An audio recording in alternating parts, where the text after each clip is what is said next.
यह एक ऐसी दुनिया है जहाँ पैसों की कोई वैल्यू नहीं, यहाँ टाइम ही सब कुछ है। यहाँ अगर आपको कोई चीज खरीदनी है तो आपको उस चीज के बदले अपनी जिंदगी का कुछ टाइम देना पड़ेगा, तब जाकर आप उस चीज को खरीद पाएंगे। लेकिन इस दुनिया में एक अच्छी जिंदगी गुजारने के लिए आपके पास टाइम का होना भी जरूरी है, क्योंकि यहाँ जब किसी इंसान की एज 25 साल तक पहुंच जाती है तो उस इंसान के हाथ पर 1 साल का टाइम स्टार्ट हो जाता है। जिस पल काउंटडाउन 0 हुआ उसी पल वह इंसान खत्म। अमीरों के पास इतना टाइम था कि वह 1000 साल की जिंदगी भी जी सकते थे। अमीरों ने खुद के लिए एक अलग दुनिया बना ली थी जहां वो लोग एक सुकून भरी जिंदगी गुजार रहे थे, लेकिन वहीं दूसरी तरफ गेटो सिटी में रहने वाले गरीब लोग दिन रात मेहनत करके खुद के लिए टाइम कमाते थे, नहीं तो उनकी जिंदगी खत्म हो जाएगी। इन्हीं गरीबों की बस्ती में विल नाम का एक लड़का रहता था जिसकी घड़ी में सिर्फ 23 घंटे ही बचे थे। विल अपनी मॉम के साथ रहता था। अब क्योंकि 25 साल के बाद उम्र रुक जाती है, इसीलिए उसकी माँ 50 साल की होकर भी बहुत जवान दिख रही थी। आज विल की माँ का 50वां जन्मदिन था। विल अपनी मॉम का बर्थडे सेलिब्रेट करने के लिए पिछली रात ओवर टाइम करके एक शैंपेन की बोतल लाया था। यह देखकर विल की मॉम बहुत खुश हो जाती है और वो विल से कहती है कि मैं अपने पोतों को देखना चाहती हूँ, तुम किसी लड़की को डेट क्यों नहीं करते? जिस पर विल जवाब देता है कि इन सब चीजों के लिए टाइम किसके पास है। विल की मॉम ने उससे कहा कि इलेक्ट्रिसिटी बिल और बैंक से लिया हुआ लोन कल की डेट तक मुझे क्लियर करना होगा, नहीं तो हमें फाइन पड़ सकता है। इसीलिए अब मैं जा रही हूँ और कल रात तक सभी बिल्स और बैंक के लोन्स जमा करवा कर वापस आऊंगी। उसने कहा कि मेरे पास सिर्फ 3 दिन का टाइम है। इलेक्ट्रिसिटी बिल और बैंक का लोन चुकाने में मेरे पास लगभग सारा टाइम खर्च हो जाएगा, इसीलिए कल शाम को तुम जरूर बस स्टॉप पर मेरा इंतजार करना, ताकि मेरा सारा टाइम खत्म होने से पहले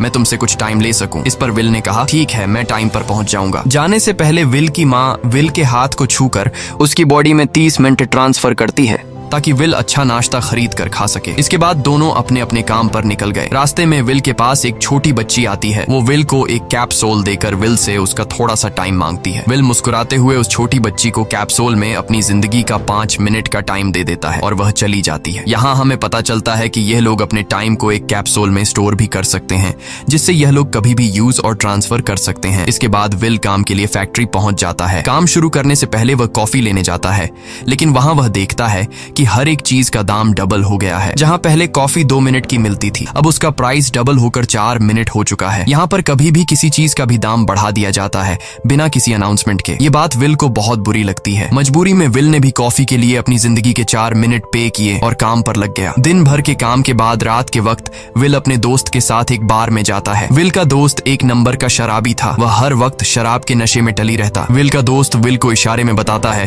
कि वह आदमी सबको फ्री में दारू पिला रहा है और उसके पास बहुत ज्यादा टाइम है। ये सुनकर विल ने जब उस आदमी की तरफ देखा तो उसे चारों तरफ से लड़कियों ने घेरा हुआ था। विल की जब उस आदमी की घड़ी पर नजर गई तो उस आदमी के पास 116 साल का टाइम था। ये देखकर विल समझ जाता है कि यह आदमी ग्रीनिच सिटी से है, क्योंकि गेटो सिटी में लोगों के पास ज्यादा से ज्यादा 2 दिन का टाइम होता है। विल उस आदमी के पास आया और उसे वार्न करने लगा कि यहाँ पर तुम्हें नहीं होना चाहिए था। यहाँ चोरों का खतरा है, ये लोग तुम्हें मारकर तुम्हारा टाइम चुरा लेंगे, इसलिए जल्दी से यहाँ से निकल जाओ। लेकिन वो आदमी विल की बातों को सीरियस नहीं लेता और उसे इग्नोर करके ड्रिंक करने लग जाता है। तभी उस बार में फोर्टिस नाम का एक गैंगस्टर अपने ग्रुप के साथ आया, जिसे देखकर सारे लोग बाहर निकल भागे। दरअसल यह शहर के सबसे बड़े गुंडे हैं जो लोगों से जबरदस्ती टाइम चुराते हैं। विल का दोस्त विल को पकड़कर ले जाने लगा, लेकिन विल ने जाने से इनकार कर दिया और वहां एक कोने में छिपकर सब कुछ देखने लगा। फोर्टिस उस अमीर आदमी से उसका सारा टाइम लूटने आया था। फोर्टिस उस अमीर आदमी को चैलेंज करता है कि चलो पंजा लड़ाते हैं और जो हारेगा वह अपना सारा टाइम जीतने वाले को दे देगा। ये टाइम फाइट आर्म रेसलिंग की तरह थी, जिसमें 2 लोगों को एक दूसरे की कलाई पकड़नी होती थी। जिस भी इंसान की कलाई नीचे होती थी उसका टाइम घटने लगता था और वो टाइम उस आदमी के हाथ में ट्रांसफर होने लगता था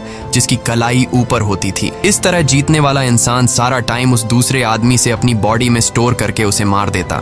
फोर्टिस उस आदमी से कहता है, क्या तुम इसके लिए तैयार हो? इस पर उस अमीर आदमी ने कहा कि मैंने बहुत ज्यादा ड्रिंक की हुई है, इसलिए मुझे कुछ टाइम चाहिए, उसके बाद मैं तुम्हारे चैलेंज के लिए तैयार हूँ। फोर्टिस कहता है कि ठीक है, ये तुम्हारी आखिरी ख्वाहिश है, जाओ, मैं तुम्हें तैयार होने के लिए कुछ मिनट देता हूँ। फोर्टिस उसके साथ अपना एक आदमी भी भेज देता है ताकि यह भाग न सके। वो अमीर आदमी बाथरूम में आकर बहुत ज्यादा उल्टियां करने लग जाता है, क्योंकि उसे काफी चढ़ गई थी। इसलिए अगर वो इस हालत में फोर्टिस से पंजा लड़ता तो इस अमीर आदमी का हारना कंफर्म था। तभी विल वहां पर आ जाता है। वो फोर्टिस के आदमी को मारकर उस अमीर आदमी को अपने साथ उस जगह से बाहर निकाल लेता है और उसे फोर्टिस से बचाकर एक सेफ जगह पे ले आया। विल ने उस अमीर आदमी से कहा कि मैंने तुमसे कहा भी कि तुम्हारी जान को खतरा है, तुम जानबूझकर अपना टाइम क्यों बर्बाद कर रहे हो? वो आदमी विल को अपना नाम हेनरी बताता है और वो विल से पूछता है कि तुम्हारी उम्र उम्र कितनी है? विल ने बताया 28 साल। हेनरी ने कहा, मेरी उम्र 105 साल है और अब मैं जिंदगी से थक चुका हूँ। मैंने अपनी लाइफ में हर एक चीज का मजा लिया है और अब मुझे इस जिंदगी की जरूरत नहीं है। मैं जीना नहीं चाहता। ये सुनकर विल ने हैरानी से पूछा, आखिर तुम कहना क्या चाहते हो? इस पर हेनरी ने कहा, लगता है तुम अब तक हकीकत से अनजान हो। क्या तुमने कभी सोचा है कि इस दुनिया में अलग अलग टाइम जोन्स क्यों बनाए गए हैं?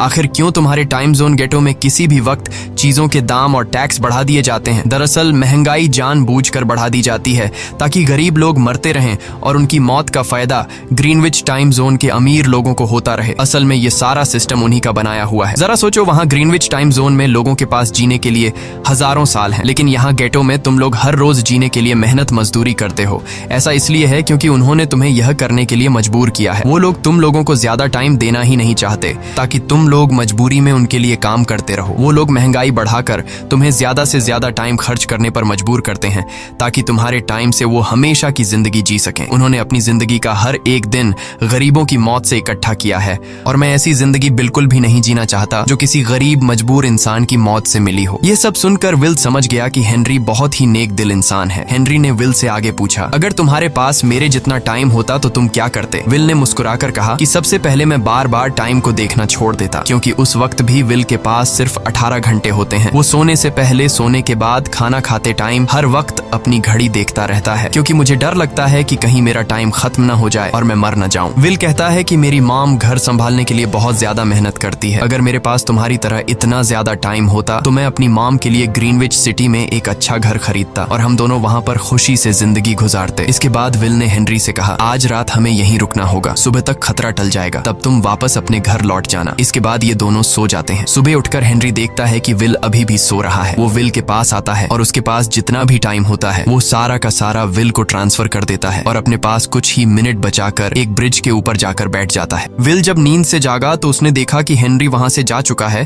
तभी हमेशा की तरह नींद से जागने के बाद विल ने अपनी घड़ी में नजर डाली। विल की घड़ी में 116 साल ऐड हो चुके थे। यह देखकर उसकी आंखें खुली की खुली रह गईं। उसे लगा कि वो अभी भी नींद में है और सपना देख रहा है। इसी दौरान विल की नजर विंडो पर पड़ी जिस पर लिखा था, मेरा टाइम बर्बाद मत करना। वो समझ जाता है कि हेनरी ने मुझे अपना सारा समय दे दिया है। तभी विल ने हेनरी को दूर एक ब्रिज के किनारे पर बैठे देखा। विल जल्दी से हेनरी की तरफ भागा, लेकिन अब बहुत देर हो चुकी थी क्योंकि हेनरी के पास अब बस कुछ ही सेकंड्स बचे थे और थोड़ी देर बाद वो एक झटके से मरकर ब्रिज से नीचे पानी में गिर गया। विल को हेनरी की मौत का बहुत ज्यादा दुख होता है। अब विल के पास 116 साल की जिंदगी थी और वो समझ जाता है कि अगर मैं यहाँ पर रहा तो लोग समझेंगे कि हेनरी को इसी ने मारा है। विल जल्दी से अपने दोस्त के पास जाता है। विल का दोस्त विल के हाथ में इतना सारा टाइम देखकर शॉक रह जाता है, जिसके बाद विल ने अपने दोस्त को दोस्ती की खातिर 10 साल का टाइम दिया। ये देखकर विल का दोस्त उसका दिल से शुक्रिया अदा करता है। विल कहता है कि यहाँ रहना मेरे लिए अब ठीक नहीं, क्योंकि इतने ज्यादा टाइम को देखते हुए मेरा टाइम छीनने के लिए कोई भी मुझे मार सकता है। अब मैं अपनी माँ के लिए ग्रीनविच सिटी में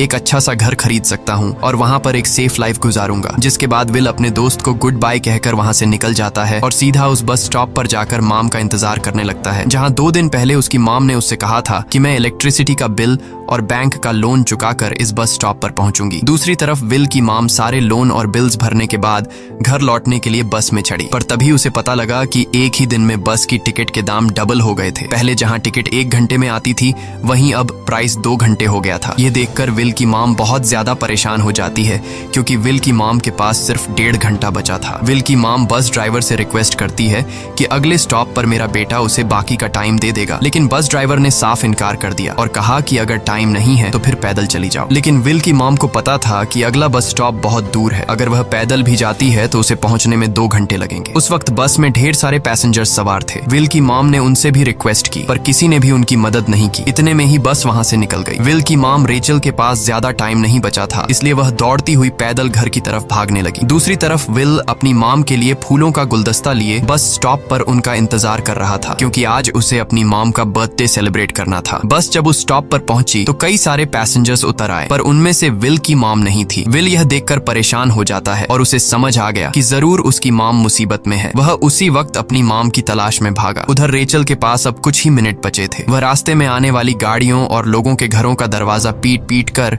उनसे थोड़ा समय उधार मांग रही थी, लेकिन कोई भी उसकी मदद करने को तैयार नहीं था। इधर विल जब कुछ दूर गया तो उसे उसकी मॉम दौड़ती हुई नजर आ गई। अपनी मॉम को भागते हुए देख विल समझ गया कि उनके पास ज्यादा टाइम नहीं है। वह अपना हाथ आगे करके तेजी से उनकी तरफ दौड़ने लगा। उधर रेचल के पास अब सिर्फ 10 सेकंड्स ही रह गए थे। वह भी पूरी तेजी से विल की ओर भाग रही थी, लेकिन जैसे ही रेचल अपने बेटे विल के पास पहुंची, उसका टाइम खत्म हो जाता है और वह मर जाती है। यह देखकर विल को बहुत दुख होता है, क्योंकि उसने अपनी मॉम के लिए क्या कुछ नहीं सोचा था। वह चीख चीख कर रोने लगा। अगली सुबह तक हेनरी की डेड बॉडी टाइम कीपर्स को मिल चुकी थी। ये टाइम कीपर्स वहां पर इन्वेस्टिगेशन करते हैं। आज की दुनिया में टाइम कीपर्स होते थे जो पुलिस की तरह थे। इन टाइम कीपर्स का काम भी क्राइम को रोकना होता है। टाइम कीपर्स के ऑफिसर रेमंड ने उस जगह में अच्छी तरह से जांच की, लेकिन उसे कोई भी क्लू नहीं मिला। तभी रेमंड की नजर उस ब्रिज के पास लगे सीसीटीवी कैमरा की तरफ गई। वह सीसीटीवी फुटेज चेक करने सीसीटीवी रूम के लिए निकल पड़ा। दूसरी तरफ विल समझ चुका था कि उसकी मॉम की मौत के लिए ग्रीनिच में रहने वाले अमीर लोग ही जिम्मेदार हैं, जिन्होंने गेटो शहर के लोगों को एक एक सेकंड का मोहताज बना दिया है। अब विल उनसे बदला लेने ग्रीनिच की तरफ निकल पड़ा और यहाँ से होती है असल कहानी शुरू। ग्रीनविच सिटी में एंटर होने के लिए विल को 1 साल का टाइम खर्च करना पड़ा और ग्रीनिच सिटी जा पहुंचा। वहां जब विल ने अमीर लोगों का लाइफस्टाइल देखा तो उसकी आंखें खुली की खुली रह गईं। वहां लोगों के पास इतना टाइम था कि वो लोग मरने का नाम तक भूल गए थे। यहाँ पर अमीर लोग के बॉडीगार्ड के पास भी 100 साल से भी ज्यादा का टाइम था। ये देखकर विल गुस्से से लाल हो जाता है, क्योंकि विल जिस शहर से आया था वहाँ पर लोगों के पास सिर्फ 24 घंटे की जिंदगी थी। विल वहाँ एक महंगे होटल में रुकता है। खाना खाते दौरान एक बहुत ही खूबसूरत लड़की विल को देखती है, जैसे उसे विल पसंद आ गया हो। दूसरी तरफ टाइम कीपर रेमंड हेनरी की मौत के वक्त का सीसीटीवी फुटेज चेक कर रहा था। तभी उसे फुटेज में विल दिखाई देता है। हालांकि कैमरा ने हेनरी को ब्रिज से गिरते हुए रिकॉर्ड नहीं किया था, लेकिन उस फुटेज में विल ब्रिज के पास खड़ा नजर आ रहा था, जिससे रेमंड को विल पर शक होने लगा। इसलिए रेमंड ने अपनी टीम को विल के बारे में जानकारी इकट्ठा करने को कहा। रिसर्च के दौरान टाइम कीपर्स को यह बात पता चल जाती है कि विल नाम का एक आदमी बहुत सारा टाइम खर्च करके ग्रीनविच सिटी में एंटर हो गया है, जिससे रेमंड को यह बात कंफर्म हो जाती है कि विल ने ही हेनरी को मारा है। रेमंड उसी वक्त अपनी टीम के साथ ग्रीनविच शहर की ओर रवाना हो गया। दूसरी ओर ग्रीनविच शहर में विल एक कैसीनो में आया, जहाँ कुछ अमीर लोग पोकर खेल रहे थे। विल भी उनके साथ बैठ जाता है। एक नए आदमी को देखकर ये लोग उस पर हंसने लगते हैं, लेकिन विल गैम्बलिंग में माहिर था। आज उसके लिए अमीरों से पैसे निकालने का सबसे अच्छा मौका था। विल ने फिलिप नाम के एक रईस आदमी के साथ पोकर की बाजी खेली। फिलिप यहाँ का सबसे रईस इंसान है। उसके पास खुद का एक टाइम बैंक है जो लोगों को लोन पर टाइम देता है। फिलिप के साथ उसकी डॉटर भी बैठी होती है। यह वही लड़की है जो कुछ देर पहले विल को गौर से देख रही थी। गेम जब शुरू हो जाती है तब विल अपनी लाइफ का सारा टाइम दांव पर लगा देता है और अपनी माइंड के बदौलत वो फिलिप से 1100 साल जीत जाता है। यह देखकर फिलिप की बेटी सिल्विया विल से काफी ज्यादा इम्प्रेस हो जाती है। उसने विल को कल रात अपने घर पार्टी पर इनवाइट किया। फिर अगली शाम विल एक नई नवेली कार खरीदकर फिलिप की पार्टी में जा पहुंचा। वहीं पार्टी के दौरान विल और सिल्विया डांस करने लगते हैं और सिल्विया मन ही मन विल को दिल दे बैठी। वो अपनी दिल की बात विल से करने ही वाली थी कि तभी टाइम कीपर रेमंड अपनी टीम के साथ वहां पहुंचता है और विल को पकड़ लेते हैं। विल को खूनी समझकर सिल्विया भी उससे नाराज हो गई। रेमंड ने सबसे पहले विल का सारा टाइम उससे छीनकर सिर्फ 2 घंटे दिए। उसके बाद वो विल को हेनरी के खून के इल्जाम में गिरफ्तार करने लगा। रेमंड विल से पूछता है कि तुमने हेनरी को क्यों मारा। विल उसे कहता है कि मैंने उसे मारा नहीं था, बल्कि वो खुद जीना नहीं चाहता था, इसलिए उसने मुझे 116 साल दिए और बाद में उसने खुद की जान ली। लेकिन रेमंड विल की बात पर यकीन नहीं करता। विल समझ जाता है कि रेमंड मुझे हेनरी के झूठे केस में फंसाकर उम्र भर कैद के लिए मुझे जेल में डाल देगा। इसलिए वह मौका देखते ही रेमंड के आदमियों को मारकर खुद को आजाद कर लेता है और उनकी बंदूक लेकर सिल्विया को बंदी बना लिया। सिल्विया को ढाल बनाकर विल उसे साथ लेकर भाग निकला और रेमंड और उसके आदमियों को चकमा देता हुआ वापस गेटो शहर आ पहुंचा। इस दौरान विल के पास टाइम काफी कम बचा था। उसने सिल्विया से कुछ टाइम उधार मांगा, लेकिन सिल्विया ने उसे 1 सेकंड भी देने से इनकार कर दिया, क्योंकि वह भी उसे हेनरी का खूनी समझ रही थी। इसलिए वो और तेजी से गेटो शहर की तरफ कार दौड़ाता है ताकि वहां पहुंचकर किसी से टाइम उधार ले सके। जल्दबाजी में उसका ध्यान आगे सड़क पर बिछी कंटीली तारों पर नहीं पड़ता, जिससे टकराते ही विल की कार ब्रिज से नीचे गिर जाती है। इस एक्सीडेंट में विल और सिल्विया बेहोश हो गए। असल में रास्ते में वह कांटे फोर्टिस और उसकी गैंग ने बिछाए थे। फोर्टिस ने देखा कि सिल्विया के पास 10 साल का टाइम था। वो सिल्विया का सारा टाइम चुरा कर वहां से निकल जाते हैं। इतने में ही विल और सिल्विया को होश आया। सिल्विया ने जब अपने हाथ की तरफ देखा तो वो परेशान हुई, क्योंकि उसके पास सिर्फ 30 मिनट ही बचे थे और विल के पास भी कुछ मिनट ही बचे थे। पर फिर भी उसने सिल्विया को अपने कुछ मिनट दिए, जिससे इन दोनों का टाइम बराबर हो गया। इसके बाद विल सिल्विया को लेकर जल्दी से अपने दोस्त के घर जाता है, जिसे उसने 10 साल दिए थे। जब उसके दोस्त की वाइफ ने दरवाजा खोला और उसने विल को देखा तो उसने विल से नाराजगी जताते हुए कहा, तुम्हारे दिए हुए 10 साल ने मेरे हस्बैंड की जान ले ली। उसने सारा टाइम शराब में उड़ा दिया जिससे उसकी मौत हुई। ये सुनकर विल मायूस हो गया, लेकिन अब इन दोनों के पास भी ज्यादा टाइम नहीं था। अगर यह दोनों जल्दी से कुछ नहीं करते तो इनकी भी मौत पक्की थी। तभी विल ने सिल्विया के कानों में ईयरिंग देखी जो हीरे की थी। उसे बेचकर विल और सिल्विया को 2 दिन का टाइम मिल गया। इसके बाद विल सिल्विया को लेकर फोन बूथ पर आया। उसने सिल्विया के पिता फिलिप को कॉल किया और बताया कि उसकी बेटी अब तक सही सलामत है। उस वक्त रेमंड भी फिलिप के पास ही मौजूद था और विल को भी पता था कि रेमंड भी वहाँ मौजूद है। विल ने सिल्विया को छोड़ने के बदले 10,000 साल का टाइम मांगा और वो 10,000 साल टाइम बैंक के जरिए गरीब लोगों में बांटने को कहा और कल सुबह तक का टाइम दिया। हालांकि फिलिप के लिए यह रकम कुछ भी नहीं थी, पर फिलिप किसी भी कीमत पर गरीबों को टाइम नहीं देना चाहता था। इधर विल सिल्विया को अपने घर ले आया जहां पर दोनों सुबह होने का इंतजार कर रहे थे। इसी दौरान सिल्विया ने विल से पूछा कि उसकी फैमिली कहाँ है। इस पर विल ने बताया कि पिछली रात ही टाइम न होने की वजह से मेरी माँ की डेथ हुई। ये सुनकर सिल्विया को बहुत बुरा लगता है और उसे एहसास होता है कि यहाँ गरीब लोग हर पल मौत के डर में जीते हैं। उन्हें एक दिन का टाइम कमाने में कितनी मेहनत करनी पड़ती है। अगली सुबह बैंक खुलते ही विल और सिल्विया खिड़की से बैंक पर नजर रखने लगे, लेकिन बैंक ने गरीबों में टाइम नहीं बांटा। सिल्विया यह देखकर बहुत मायूस हो गई कि टाइम के आगे उसके पिता के लिए अपनी बेटी की भी कोई कीमत नहीं थी। अब सिल्विया को समझ आ गया कि उसके पिता सिर्फ बिजनेसमैन नहीं है, बल्कि वो इस सिस्टम के हेड हैं। वो गरीब लोगों की मौत से अपनी जिंदगी के साल जमा करते हैं। सिल्विया को यूं मायूस देखकर विल ने उसे वापस घर भेजने का फैसला किया। वो उसे फोन बूथ पे ले आया और अपने पिता को कॉल करके अपने लिए मदद बुलाने को कहा। इस दौरान विल सिल्विया को वेपन भी दे देता है ताकि वो खुद की हिफाजत कर सके। इधर सिल्विया फोन पर अपने पिता से बात कर रही थी कि तभी टाइम कीपर रेमंड चुपके से वहां आ पहुंचा और विल पर गन तान दी। रेमंड विल पर गोली चलाने ही वाला था कि तभी सिल्विया ने रेमंड को देख लिया और घबराहट में रेमंड पर गोली चला दी। ये देख विल घबरा कर रेमंड के पास आया। हालांकि वो गोली रेमंड के हाथ को छू कर निकल गई थी। रेमंड के हाथ से बहुत खून निकल रहा था। विल ने रेमंड की घड़ी देखी। रेमंड के पास सिर्फ 2 घंटे बचे थे। दरअसल टाइम कीपर्स को भी सैलरी के तौर पर हर रोज 1 दिन का ही टाइम मिलता था। विल समझ गया कि जब तक रेमंड के पास उसके टीम वाले पहुंचेंगे तब तक रेमंड का ज्यादा खून बहने की वजह से उसकी मौत हो गई होगी। इसलिए विल रेमंड को 2 घंटे का टाइम देते हुए रेमंड की कार को लेकर वहां से निकल गया। रेमंड को गोली मारकर अब सिल्विया भी क्राइम लिस्ट में आ चुकी थी। हालांकि विल ने सिल्विया से कहा कि वो अभी इन सब से निकल सकती है, लेकिन ग्रीनिच में सिल्विया की जिंदगी पिंजरे में कैद पंछी की तरह थी। उसके पिता फिलिप ने उस पर बहुत सारी पाबंदियां लगा दी थीं, पर यहाँ आकर उसे आजादी का एहसास हो रहा था क्योंकि यहाँ वो अपनी मर्जी की मालिक थी और सिल्विया समझ जाती है कि यहाँ पर लोगों के साथ गलत हो रहा है। अब वह भी गरीबों को उनका हक दिलाने में विल के साथ थी। विल और सिल्विया ने मिलकर अमीरों को लूटना शुरू कर दिया। सिल्विया जो कि ग्रीनिच सिटी के चप्पे चप्पे से वाकिफ थी, इसलिए इन दोनों ने प्लान बनाया कि वो ग्रीनिच सिटी में बैंक से टाइम कैप्सूल चुराएंगे और उनको गरीबों में बांट देंगे। सिल्विया ने सबसे पहले अपने पिता फिलिप के कई सारे बैंक्स में डाका डाला क्योंकि फिलिप ने गरीबों की मौत से वह सारा टाइम इकट्ठा किया था। इन दोनों ने तिजोरी से सभी टाइम कैप्सूल एक बैग में पैक करके वहां से निकल गए और उन्हें गरीबों में बांटने लगे। इतनी बड़ी चोरी करने के बाद अब सरकार भी इन दोनों से तंग आ चुका था, इसीलिए सरकार ने इन दोनों के सर पर 10 साल का टाइम इनाम रख दिया। ये खबर सुनते ही गैंगस्टर फोर्टिस अब इन दोनों को कुत्ते की तरह ढूंढने लगा, लेकिन विल और सिल्विया हर रोज अपना ठिकाना बदलते रहते थे जिससे वो किसी के हाथ नहीं आते थे। यह दोनों एक होटल में छुपे हुए थे। इनके पास टाइम की कमी तो थी नहीं, इसलिए उन्होंने पूरे होटल को ही बुक कर लिया था। फोर्टिस इन दोनों की तलाश में उस होटल के बाहर आ पहुंचा। वहां उसने कुछ लोगों को पकड़कर उनसे विल और सिल्विया के बारे में पूछने लगा, लेकिन उन लोगों पर विल और सिल्विया के बहुत एहसानात थे, इसलिए ये लोग मरने के लिए तो तैयार थे, पर विल और सिल्विया का ठिकाना बताने के लिए तैयार नहीं थे। लेकिन जब फोर्टिस ने उन लोगों पर बहुत ज्यादा जोर जबरदस्ती की तो उनमें से एक बंदा मौत के डर से फोर्टिस को उस होटल के बारे में बता देता है जहां विल और सिल्विया छुपे हुए थे, जिसके बाद फोर्टिस फौरन अपनी गैंग के साथ वहां पर पहुंच जाता है और इन दोनों को पकड़ लेता है। अब विल और सिल्विया का उनसे बच पाना नामुमकिन था। फोर्टिस ने विल को एक टेबल पर बैठा दिया और उसे टाइम फाइट के लिए चैलेंज किया। विल समझ गया कि अगर मैंने चैलेंज से इनकार किया तो फोर्टिस के गैंग वाले लोग मुझे मार देंगे, इसलिए क्यों ना आज इसके साथ पंजा आजमाया जाए। फोर्टिस और विल ने एक दूसरे की कलाई पकड़ ली और मौत का खेल शुरू हुआ। फोर्टिस माहिर खिलाड़ी था, उसने शुरुआत में ही विल का हाथ नीचे कर दिया, जिससे विल का टाइम तेजी से फोर्टिस में ट्रांसफर होने लगा। लेकिन विल बिल्कुल जोर ही नहीं लगा रहा था, जैसे कि वो जानबूझकर हार रहा हो। पर जैसे ही विल के पास अपनी लाइफ के 3 से 4 सेकंड बचे, तभी विल ने ने अपनी पावर दिखाई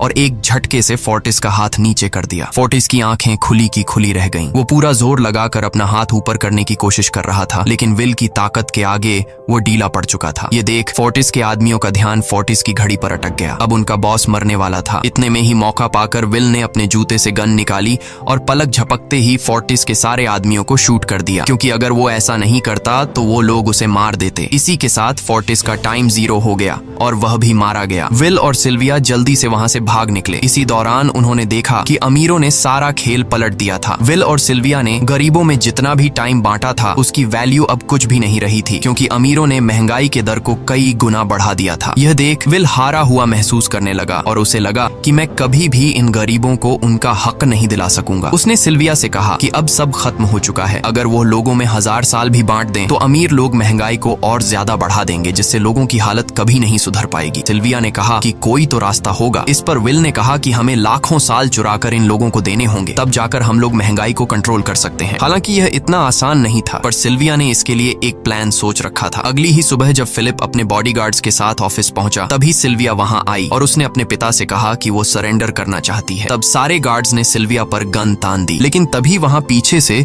गार्ड के बेस में छिपा विल वहां आ पहुंचा। उसने फिलिप के सर पर गन रखी और उसके जरिए लॉकर का दरवाजा खुलवाया। विल और सिल्विया ने फिलिप के लॉकर से एक टाइम कैप्सूल चुरा लिया, जिसमें 10 लाख साल का टाइम मौजूद था। इस टाइम कैप्सूल का एक साल गरीबों की ही मौत से आया था। विल और सिल्विया वह टाइम कैप्सूल लेकर भाग जाते हैं। इधर रेमंड को जब यह बात पता चली तो वह फौरन विल और सिल्विया के पीछे लग गया। जब रेमंड ने अपने हाथ पर घड़ी को देखा तो उसके पास 1 घंटे से भी कम टाइम बचा हुआ था। वह हेडक्वार्टर कॉल करके कहता है कि मुझे मेरी सैलरी कैप्सूल में भेज दो, मेरे पास टाइम कम है। लेकिन इससे पहले कि वह अपनी बॉडी में कैप्सूल से टाइम ट्रांसफर कर पाता, उसे विल की कार दिख जाती है और वह कैप्सूल से अपनी बॉडी में बिना टाइम ट्रांसफर किए उनके पीछे लग जाता है, क्योंकि अगर वो 10 लाख साल गरीबों को मिल जाते तो गेटो टाइम जोन का हर एक इंसान अमर हो जाता और अमीरों का बनाया पूरा सिस्टम तहस नहस हो जाता। रेमंड ने विल और सिल्विया को पकड़ने के लिए अपनी पूरी जी जान लगा दी, लेकिन वो उन्हें रोक नहीं पाया। विल और सिल्विया रेमंड को चकमा देकर गेटो शहर आ गए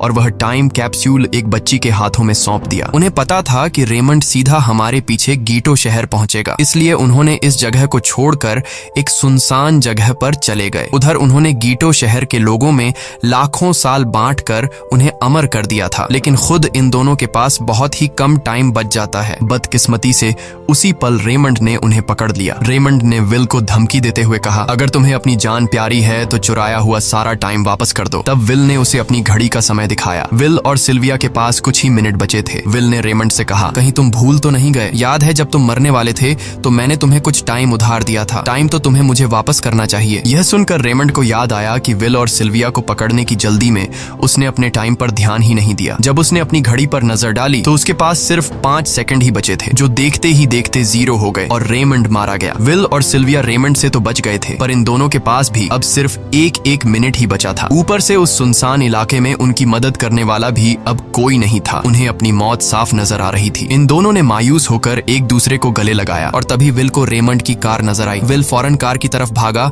और वहां पहुंचकर उसने रेमंड की सैलरी का टाइम अपनी घड़ी में ट्रांसफर कर दिया। इसके बाद वह सिल्विया को भी टाइम देने उसकी ओर भागने लगा। सिल्विया भी तेजी से विल की ओर दौड़ रही थी। सिल्विया के पास कुछ ही सेकंड्स बचे हुए थे। यह बिल्कुल उसी तरह का पल था जिस तरह से विल ने अपनी मॉम को खोया था। विल ने अपनी मॉम को तो खो दिया था, पर सिल्विया को नहीं खोना चाहता था। विल सिल्विया के बिल्कुल करीब ही था, पर तभी सिल्विया विल की बाहों में गिर पड़ी। लकीली विल ने सही वक्त पर सिल्विया का हाथ थाम लिया था, जिससे उसकी जान बच गई। विल और सिल्विया की बदौलत अब डेटन शहर के सारे लोग अमर हो चुके थे। अब उन्हें 1-1 घंटे कमाने के लिए फैक्ट्रीज में काम करने की जरूरत नहीं थी। वह सभी अपने सपनों को पूरा करने ग्रीनिच शहर की ओर निकल पड़े, जिससे अमीरों का बनाया सारा सिस्टम फेल हो गया। वहीं इसी के साथ यह कहानी खत्म हो जाती है। अगर आपको वीडियो अच्छी लगी हो तो हमारे चैनल को सब्सक्राइब और वीडियो को लाइक जरूर कीजिएगा।